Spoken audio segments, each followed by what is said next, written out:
하나 띄워드릴게요. 자, 한번 보세요. 티켓이에요. 무슨 티켓인지 아십니까? 위러브라는 요즘 아주 핫한 CCM계의 아이돌 그룹이에요. 일단 뭐 목사님 자녀들도 있고 또 여기에는 전도사들이 꽤 있어요. 그리고 엄청난 퍼포먼스와 함께 실제적인 아주 감동적인 메시지들을 전합니다. 제가 영상들을 좀 많이 보니까 그 하나님의 창조에 대해서 설명하는데 주머니에다가 흙을 넣어갖고 와서 막 설명하다 흙을 뿌리더라고요. 와, 이 퍼포먼스에 제가 기발하다. 그다음 막 빈 박스를 막 뿌개다가 거기다가 핸드폰 넣어서 조명 다 끄고 탁 비치면서 우리 안에 계신 예수 그리스도 부활. 와, 저도 막 눈물이 나고 막 너무 좋더라고요. 그런데 보여지는 이면이 다가 아닙니다. 이들의 잘못은 아니에요. 이들도 분별하기가 이 시대가 너무나 어려운 시대가 되어버렸어요. 공연이라면 당연히 티켓을 끊어야 되는 것이 맞습니다. 그런데 이것이 집회 혹은 예배라면 지금 이러한 문제를 심각하게 고민할 필요가 있다라는 겁니다. 번영신학의 핵심인 아주 선발대로 아주 그 피치를 올리고 있는 조엘 오스틴, 집회가 아니죠. 그분 강연을 들어가기 위해서는 여러분 미국의 NBA 농구 경기장 아십니까? 어마어마하게 많아서 거기에 꽉 차요. 그런데 예매가 맨날 매진입니다. 그 VIP 티켓 하나 구매하려면 기본 10만 원이 그 강연들은. 이거 예배입니까? 심각하게 이 문제에 대해서 우리가 짚고 넘어가지 않는다면 우리도 모르는 사이에 복음에서 변질되고 멀어질 수 있다는 사실을 우리는 분명히 기억해야 할 것입니다. 여러분, 이스라엘이 가나안 땅에 정착할 때 가장 경계했던 것이 뭔지 아십니까? 모세가 오늘 본문 말씀인데요. 오늘 본문 말씀에 모압 평지에서 가나안 땅을 바라보면서 모세가 설교한 내용이에요. 그 설교한 내용 중에 이 신명기서에서 가장 강력하게 경고하는 것이 뭔지 아십니까? 여기서 바알과 아세라라고 말하지는 않지만 실질적으로 들어가면 그 바알과 아세라를 경고하고 있는 거예요. 바알과 아세라는 어떤 신입니까? 풍요의 신입니다. 기후, 이 날씨를 주관하는 신이에요. 그 당시 그들이 섬겼던 신입니다. 여러분, 농경사회에서 가장 중요한 신은 풍요의 신, 기후, 날씨를 장악하는 신이에요. 바알과 아세라가 바로 풍요의 신입니다. 이것을 이미 알았던 모세는 오늘 8장에 강력하게 경고하고 있습니다. 오늘 11절에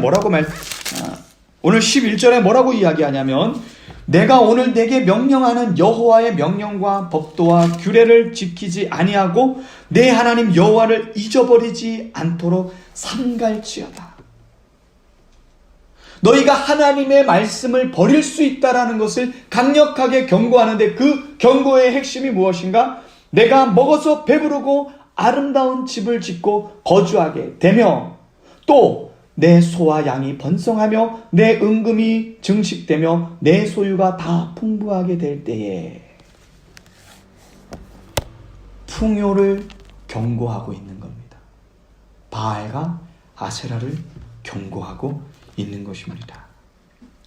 오늘 이 말씀을 한마디로 요약하면 이것입니다. 너희가 가나안 땅에 들어가서 등 따시고 배부르면 하나님 잃어버릴 수 있어. 이것을 반드시 기억하라 라고 우리에게 가르쳐주고 있는 것입니다. 여러분, 오늘 이 모세의 경고는 우리가 살아가는 21세기에도 현재에도 그대로 적용된다는 것입니다. 현대판 바알과 아세라는 누구일까? 좀 전에 이야기했던 것과 같이 번영신학입니다. 번영신학은 교회를 병들게 만들었습니다. 그 대표적인 사람들과 그 운동은 로버트 슐러 수정교회 파산됐죠. 결국에는 수정교회는 여러분 화장실 변기가 금으로 되어 있습니다. 왜 수정교회냐면 건축 양식이 다 뼈대만 빼고 유리로, 강화 유리로 만들었기 때문에 어마어마하게 화려합니다. 황금 바구니가 어마어마하게 화려한 보석들로 꾸며져 있습니다. 그런데 결국 파산했습니다. 긍정의 힘, 저도 청년 때 이 책 읽고서 얼마나 감동받았는지 몰라요. 저는 양장본을 샀어요, 일부러. 지금도 있습니다. 그 책 읽으면서 그래, 긍정적인 사고가 나를 살려. 긍정적인 사고가 나를 살려. 계속 제 마인드를 계속 긍정적인 사고로 만들어봤어요. 이것이 나쁜 것은 아닙니다. 좋은 거예요. 그러나 이것이 성경적인가는 우리가 분별할 필요가 있는 거죠. 그 다음 요즘에 아주 이슈가 되었던 신사도 운동이 바로 번영신학에 들어갑니다. 이 신사도 운동은 우리의 신비한 체험을 통해서 결국 그 이면에 들어가면 돈이 아주 깊이 관련되어 있습니다. 겉보기에는 하나님을 예배하는 것 같지만 결국에는 바알과 아세라를 숭배하고 있는 거죠. 그들은 믿음이 아닌 신념에 사로잡혀 있고 그들의 헌신과 헌금은 보상신학에 사로잡혀 있습니다. 그들의 목적은 하나님이 아닌 자신의 성공에 있다는 것입니다. 17세기 영국의 저술가인 로버트 에스트란지는 이렇게 말합니다. 돈 때문에 하나님을 섬기는 자는 더 나은 보수를 준다면 사탄을 섬길 것이다. 그런데 문제는 이러한 강력한 경고에도 불구하고 교회는 여전히 바알과 아세라를 예배합니다. 왜 그럴까요? 번영신학의 교묘한 속임수의 분별력을 잃어버렸기 때문입니다. 오늘 이 예배를 통해서 현대판 바알과 아세라의 미혹, 번영신학에 대한 분별력이 만들어지기를 소망합니다. 아멘. 오늘 말씀 속에서 할 수 있는 첫 번째는 믿음과 신념에 대한 분별입니다. 조엘 오스틴 긍정의 힘은 성경적인가? 그렇지 않습니다. 성경적이지 않습니다. 그가 주장하는 할 수 있다 하면 된다의 개념이 성경에서 말하는 믿음과 대조됩니다. 이것은 자기 확신과 자기 신념에 불과한 것이죠. 성경에서 말하는 믿음과 정확히 반비례합니다. 그들이 자주 인용하는 말씀들을 보면 기가 찹니다.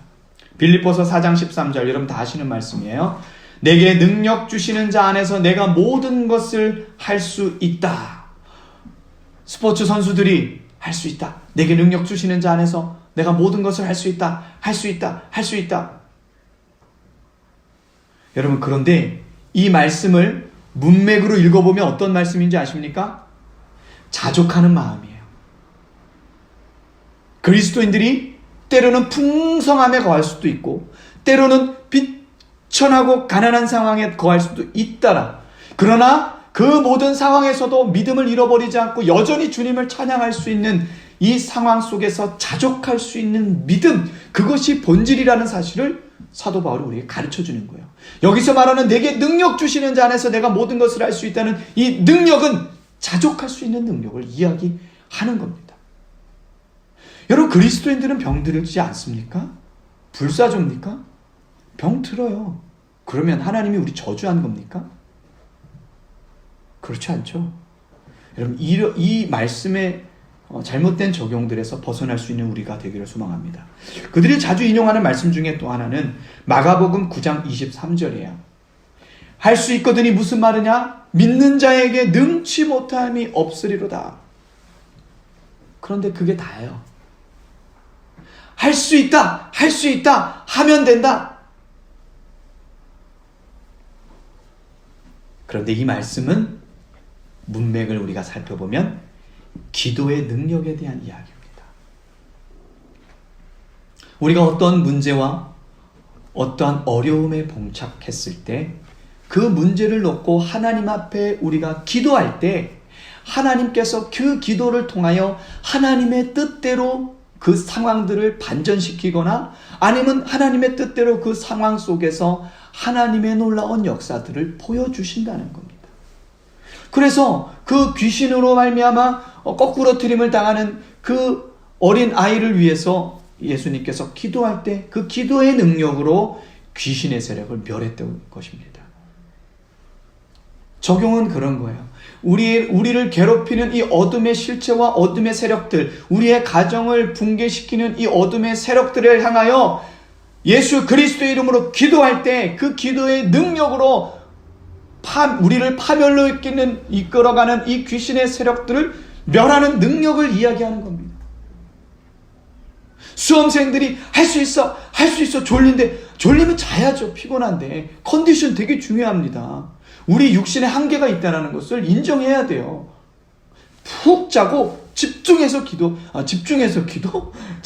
공부하는 것이 더 중요합니다. 잘못된 인용이에요. 이것은 자기 신념입니다. 자기 신념.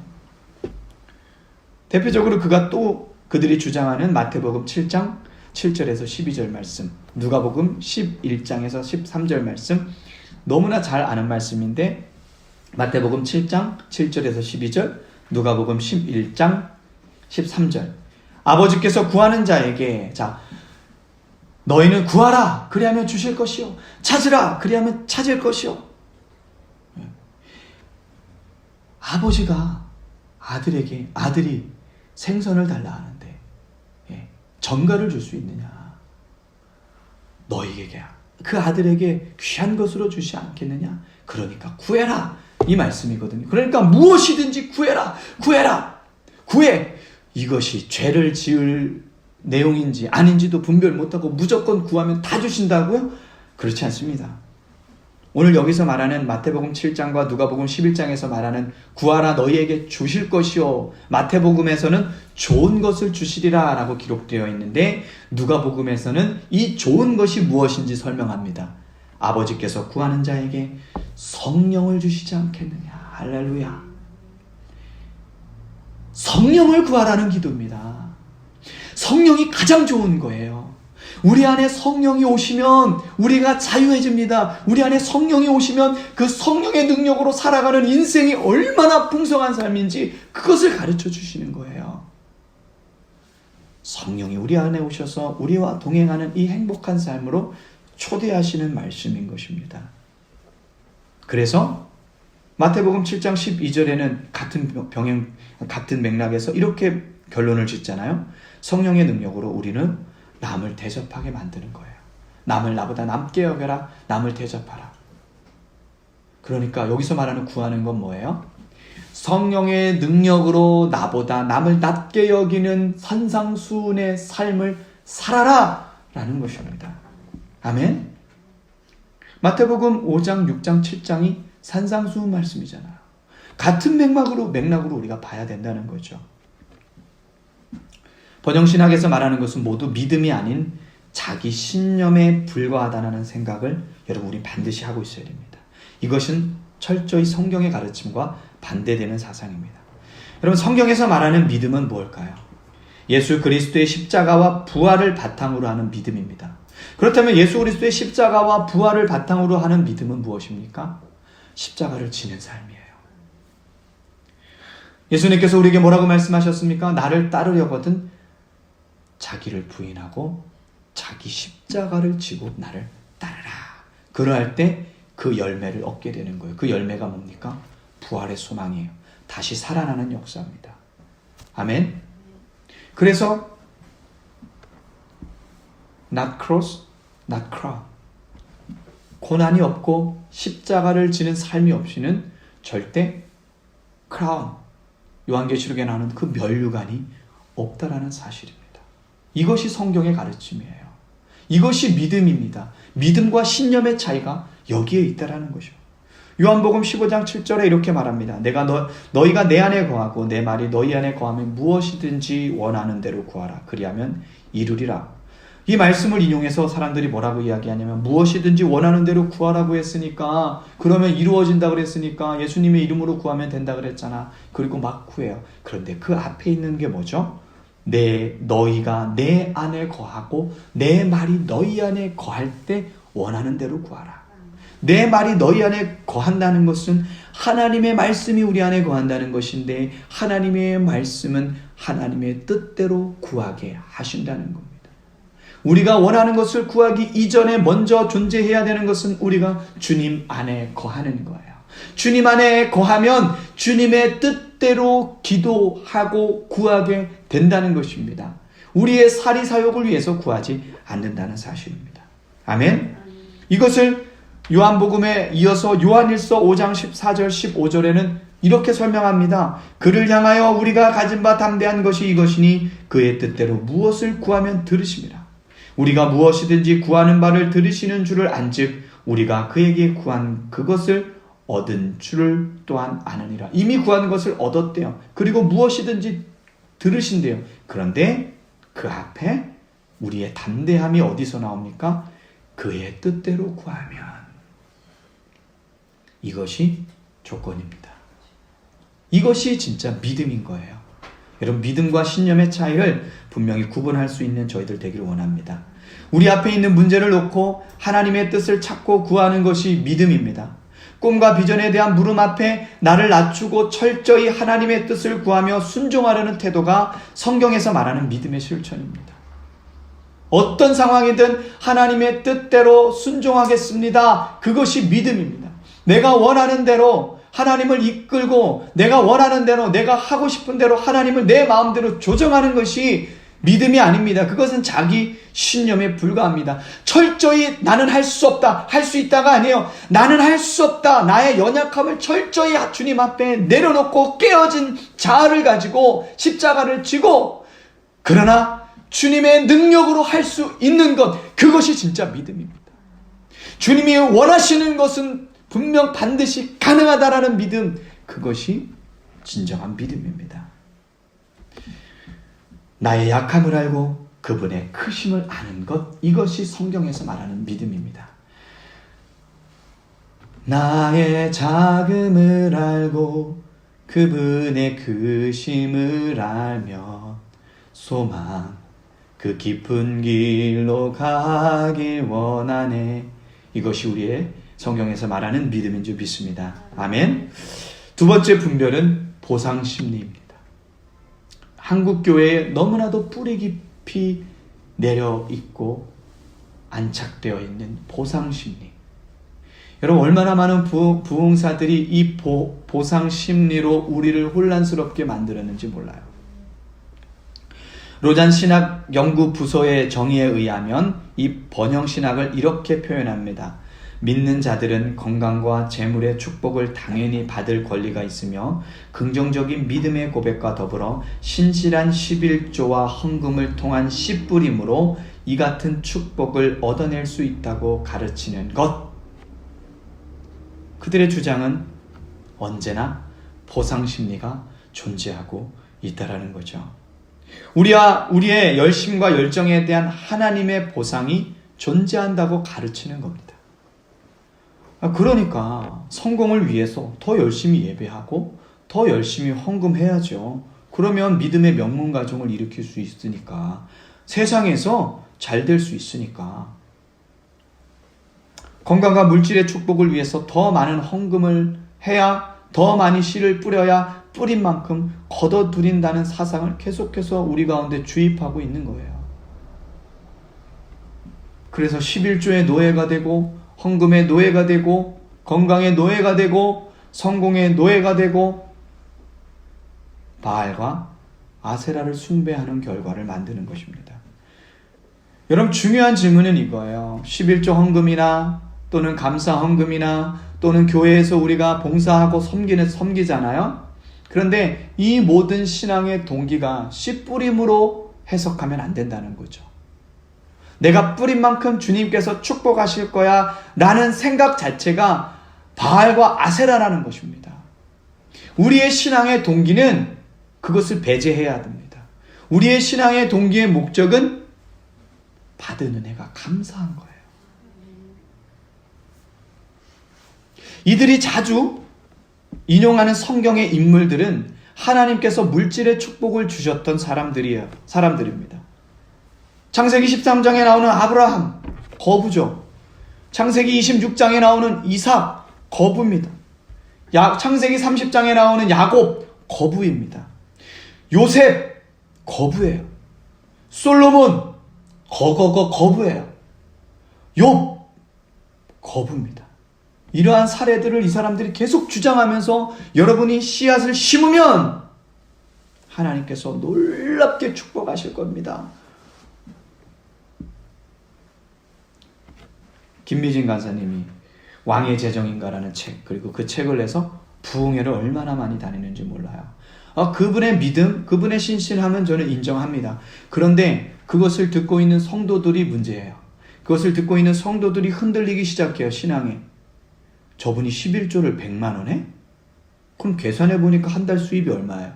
1000만 원이에요. 그래? 그럼 여러분 11조 1000만 원이 문제가 아니에요. 이 사람들은 뭘 원하는지 아십니까? 수입 1000만 원을 기대하는 거예요. 그래서 어떻게 합니까? 기도합니다. 하나님, 저도 11조 100만 원 하게 해주세요. 하나님에 대한 감사와 하나님에 대한 그런 구원에 대한 기쁨이 아니라 돈이에요. 내가 이 11조를 이만큼 하면 그 잉여 자원이 얼마야?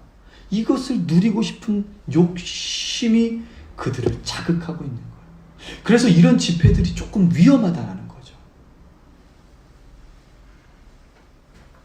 또한 그들이 인용하고 주장하는 것, 충성스럽게 헌금한 이스라엘 백성들에게 보상하시겠다고 하나님께서 약속하신 말씀, 신명기 15장 10절, 잠언 3장 9절 10절, 11장 25절, 특별히 말라기 3장 8절 12절.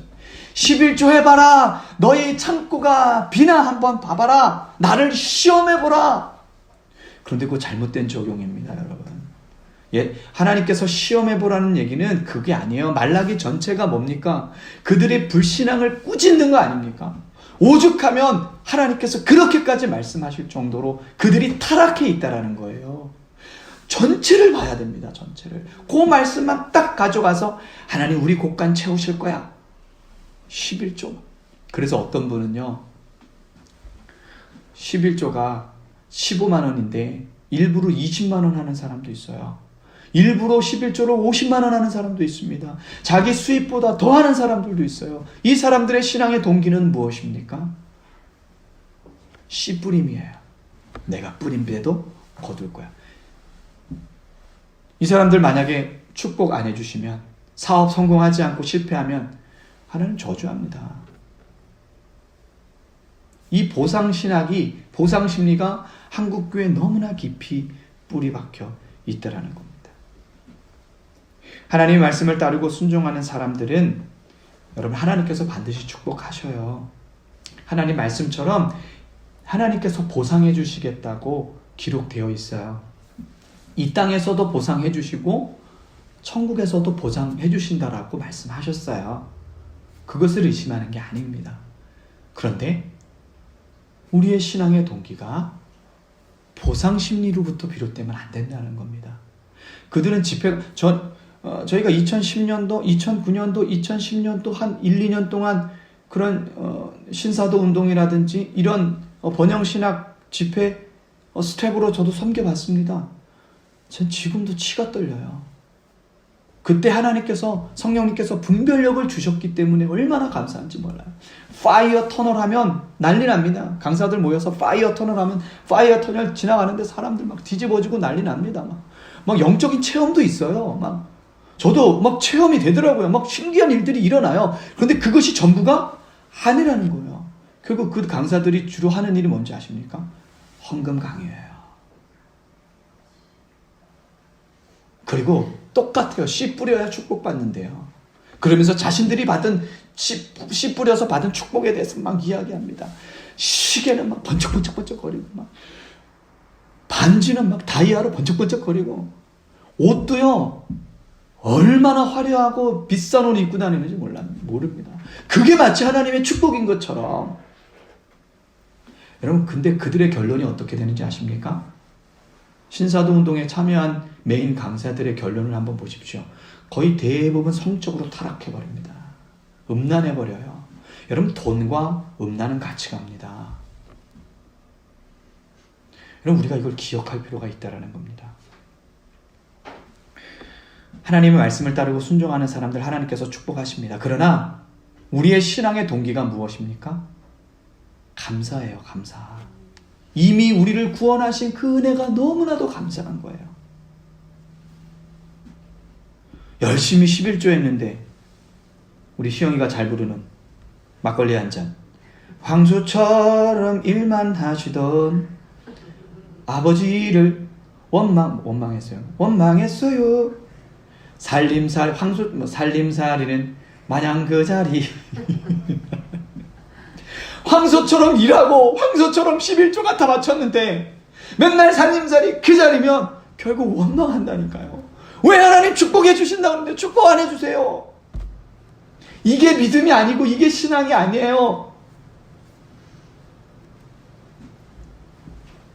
신앙의 동기가 어디서부터 오는가? 우리는 우리 마음에 좀 점검할 필요가 있습니다. 여러분, 오늘 말씀을 통해서 오늘 본문에서 기억하라고 이야기하거든요. 모세가 너희들은 기억해라 라고 이야기하거든요. 무엇을 기억합니까? 만나를 기억하라. 무엇을 기억합니까? 반석에서 물이 났던 것을 기억해라. 너희가 이 광야길을 40년 동안 걸어왔지만 발이 해지지 않았어. 신발이 떨어지지 않았어. 옷이 해지지 않았어. 하나님께서 너희의 모든 필요를 공급하시고 채워주셨어. 너희에게 베풀어 주셨던 그 구원의 은총을 기억하라라는 겁니다. 아멘. 그 감사로 인해서 헌금이 나오고 그 감사로 인해서 봉사하고 헌신하고 그 감사가 너무나도 감격스럽고 귀에서 예배하고 주님 너무나 사랑하는 거예요. 그것이 우리 신앙의 동기여야 한다는 것입니다. 아멘. 독생자 예수 그리스도 당신의 전부를 우리에게 주셨는데 우리가 뭐 더 필요하겠어요? 이미 전부를 다 주셨잖아요. 그런데 뭐가 필요하겠습니까? 이미 우리는 우리가 감당할 수 없는 전부를 받은 존재라는 사실을 기억하시기 바랍니다. 그냥 그 주신 거 누리며 살면 돼요. 그냥 주신 그 예수 그리스도 그리고 그 보혈의 능력을 우리가 누리면서 살면 되는 것입니다. 아멘. 여러분, 우리가 예배하는 이유가 여기에 있는 거예요. 여러분, 우리가 봉사하는 이유가 여기에 있는 거예요. 여러분, 우리가 11조를 드리고 헌금을 드리는 이유가 바로 여기에 있는 겁니다. 이미 주신 그 모든 것에 하나님 앞에 감사하는 것. 보상 심리의 늪에 빠지지 않도록 여러분 분별하시기를 소망합니다. 아멘. 마지막 세 번째 우리가 분별해야 될 것은 성공주의입니다. 여러분, 제가 군 간부로 있었잖아요. 군대 시절에 새벽 예배가 갑자기 막 부흥할 때가 있어요. 목사님이 막 나오라는 소리도 안 했는데 막 나오는 사람들이 있어요. 갑자기 새벽 예배가 썰렁하던 새벽 예배가 막 엄청난 부흥을 일으킬 때가 있어요. 언제인지 아십니까? 9월, 10월이에요. 9월, 10월에 진급이 있습니다. 9월, 10월만 되면 막 진급이 있기 때문에 자신의 성공을 위해서 막 열심히 예배하는 거예요. 여러분, 10월, 11월 되면 또 교회가 요즘엔 이제 언택트 시대가 돼서 그런 일이 불가능하지만 10월, 11월이 되면 교회마다 프랭카드 걸어놓습니다. 작정 40일 기도회, 막 수능생을 위한 무슨 기도회. 여러분, 그냥 내가 공부한 만큼 정직히 공부하면 돼요. 그러면 하나님 은혜 주세요. 그날 컨디션을 좋게 해주시고 하나님한테 맡기면 뭐 감기 몸살도 잘 안 걸리고 정신을 맑게 해주셔서 공부한 것들이 잃어버릴 수 있잖아요. 공부한 것들이 생각나게 해주셔서 생각나서 딱 공부 열심히 한 그 보람을 느끼게 해요. 그런데 공부는 안 해놓고 난 우리 어머니의 기도를 믿어. 안 됩니다. 이 모든 게 뭐예요? 자신의 성공을 위해서 살아가는 거예요. 신앙생활의 목적이 자신의 성공입니다. 그래서 번영 신학자들은 당신의 성공을 하나님께서 이끌어내십니다. 당신의 성공을 하나님께서 보상하십니다. 계속 이 땅에서의 성공을 이야기합니다. 그러면서 자신의 성공을 간증해요. 대부분 이런 사람들이 이야기하는 간증들이 뭐냐면 자신의 성공이에요. 그러면서 보여주는 게 아까 이야기한 거잖아요. 100만 원짜리 옷, 150만 원짜리 안경테에 롤렉스 시계, 다이아 반지 그런 거 자랑하잖아요. 그러면서 할렐루야, 내가 기도를 3시간 4시간 하니까 성령께서 역사하시는데 여러분에게도 이런 역사가 일어나길 원합니다. 할렐루야! 막 이러면서 막 아멘! 하나님이 아니에요. 그 사람들의 기대는 하나님이 아니에요. 하나님을 빙자한 자신의 성공입니다. 그럼 개척교회는 다 망한 겁니까? 그럼 한국교회의 80%가 미자립교회인데 다 망한 겁니까? 그런 사람들 하나님께서 특별히 은혜를 주셨지만 그게 전부가 아닙니다. 여러분, 우리는 이미 성공한 사람들이에요. 이미 성공한 사람들이에요. 세상이 만들어 놓은 기준에 여러분 흔들릴 필요가 없습니다.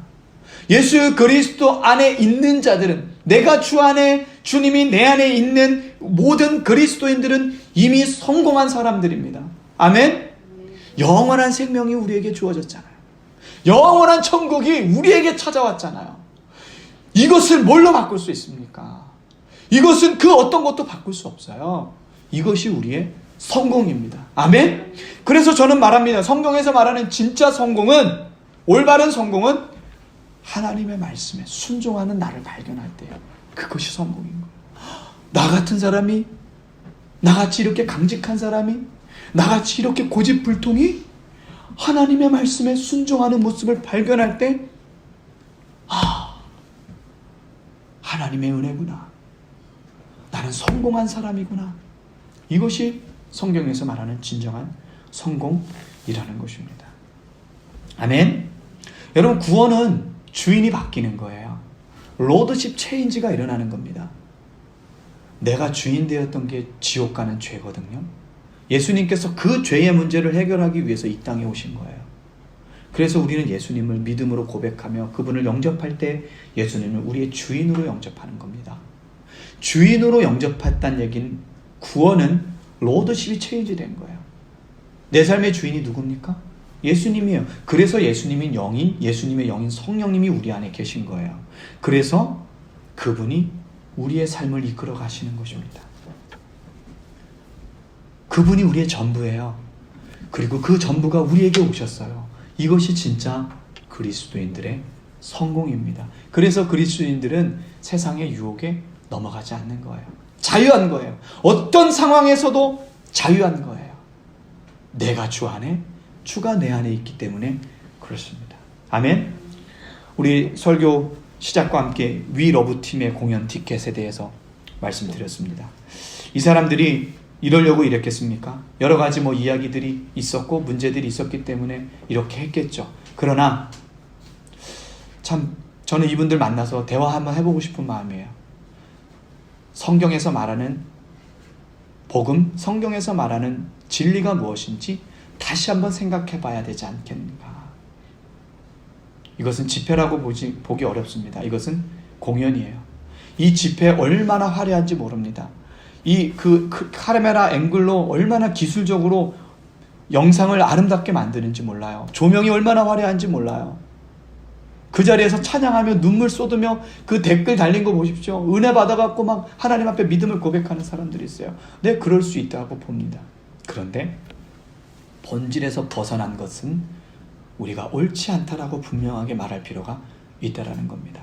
우리도 모르는 사이에 우리는 이 번영신학에 노출되어서 어떤 사람은 세상의 성공을 바라보며 살아가고, 어떤 사람은 세상의 성공이 내게 없음으로 하나님께서 날 버렸다라는 착각에 빠져서 하나님을 원망하기도 합니다. 그런 사람들에게는 진정한 감사가 없는 거죠.